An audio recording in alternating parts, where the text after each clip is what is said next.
Vamos a hablar de los datos económicos del día de hoy.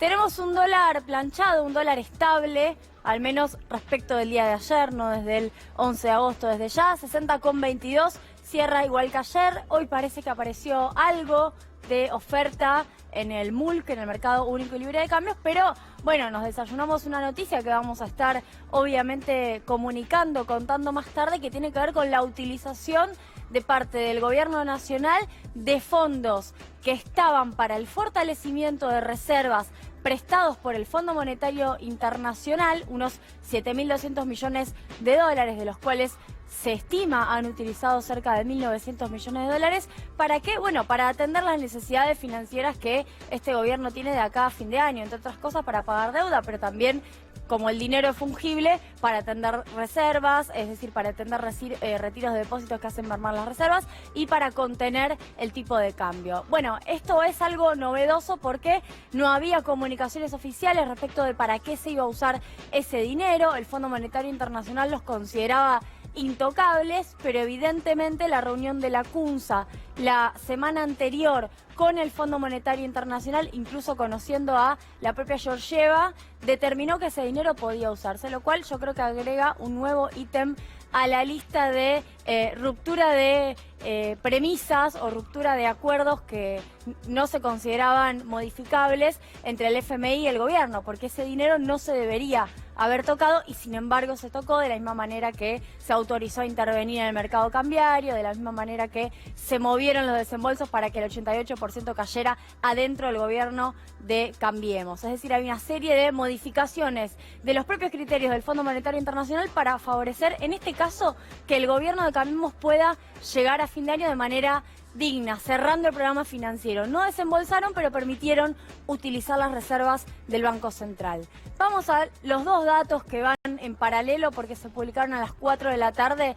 El INDEC acaba de decir que la industria cae 6,4%, 16 meses consecutivos de caída de la industria. Desde mayo 2018, la caída este año acumula 8,1% y la industria se ubica en el ranking de las actividades más perjudicadas durante estos ya casi 4 años de Cambiemos. El sector más afectado dentro de la industria es el sector automotriz. También tenemos todas las actividades industriales. Ahora, Juli, como madera y muebles.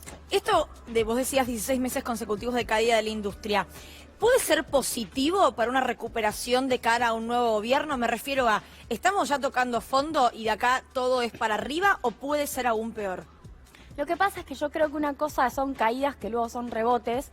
Entiendo que esa es la pregunta, si efectivamente es fácil recuperarte cuando estás tan mal. Exacto. Pero la situación de 16 meses de caídas de la industria, que además se tradujeron en cierres de empresas, 20.000 pymes, que además se tradujeron en 150.000 trabajadores menos en el sector industrial, hace que la situación sea de parálisis. No es una situación en donde el sector cayó un poquito y puede volver a remontar con algo de estímulo. Hay empresas que cerraron en estos 16 meses. Y para que esas empresas reabran se necesita más que crecimiento. Se necesita una política industrial y una política laboral directamente dirigidas, valga la redundancia, a que el sector reactive, a que el sector empiece a funcionar. Entonces ahí es el Estado yendo a buscar a esas empresas para que produzcan. Me parece que la situación de parálisis es todavía más grave y que el rebote necesita de otras herramientas, de políticas estatales, como decimos, verticales, no solo horizontales, que significan crecimiento.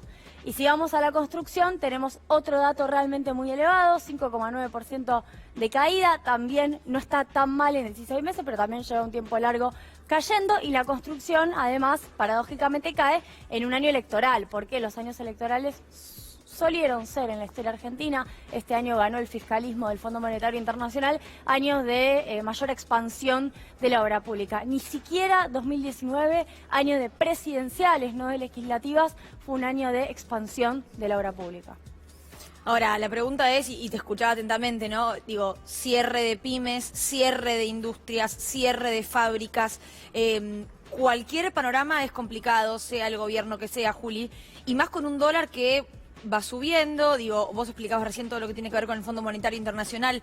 ¿Se lo va a poder mantener estable después del 27 de octubre ante este panorama? ¿O posiblemente ya sea, digamos, esa escalada que nadie quiere imaginar? Bueno, el Banco Central estima 65 pesos para fin de año. Es decir, podemos decir que no estima una gran suba, pero estima que se adecue un poco más. Sí.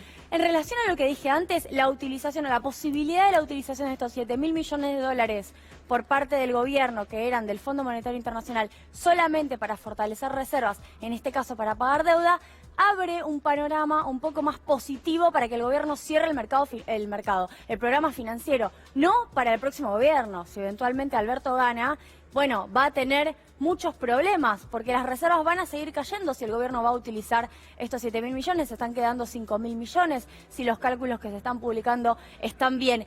Y posiblemente las corridas o los temblores o las tormentas, turbulencias en el mercado financiero puedan venir quizás luego de la elección, cuando las reservas, si es que eso pasa, perforen por caso la barrera de los 40.000 millones de dólares o se ubiquen más abajo de lo que están ahora. Cuando las reservas empiezan a mermar de una manera vertiginosa es cuando empieza el pánico. Y si Alberto Fernández gana el 27 de octubre y las reservas están en una situación muy complicada, yo no descartaría situaciones de turbulencia económica que desde ya tienen resolución en el orden político, porque el orden financiero automáticamente no se va a resolver.